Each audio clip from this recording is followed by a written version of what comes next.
মানুষের কেচ্চত করে ভালা ভাই দেখছি, মত্তত করে ভালা ভাই দেখছি, মানুষের মন দিয়ে ভালা ভাই দেখছি, প্রাণ দিয়ে ভালা ভাই দেখছি। মানুষ আমার কি ভাবে, মানুষ আমার ভাবে কি যে কাঠের পুতুল যে মুখে নাচামো হেমে কি নাচবো। অত জুত না, অত পাইলের কথা না, অত সুন্দর কথা না, অত আবার মজার কথা না। হাই হাই গো মানুষ, মানুষের রূপ দেখলে কি হব, মানুষের গুণ দেখলে কি হব, মানুষ না একেবারে না ওই যে অবস্থায়।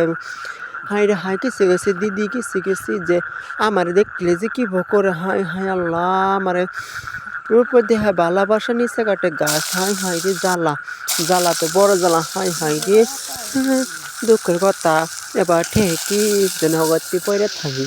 হাই হাই গো, কি কাঠের পুতুল পাইছে আমারে, কি কাঠের পুতুল পাইছে আমারে হাবারে। কাঠের পুতুল জানো জগতে পায় নাই কি আল্লাহ, আল্লাহ গো। হ্যাঁ, সেই জ্বালার জ্বালা, সেই মনে কঠিন যন্ত্রণা, যন্ত্রণা তো যন্ত্রণা, যন্ত্রণার কথা মনে হইলে একেবারে আমার ভালোই লাগে না, ভাত কিছু খাবারই মন চায় না। হাই গো যন্ত্রণা, যন্ত্রণার মাও কি মরে নাই, যন্ত্রণার বাপ কি মরে নাই, শান্তি কি নাই।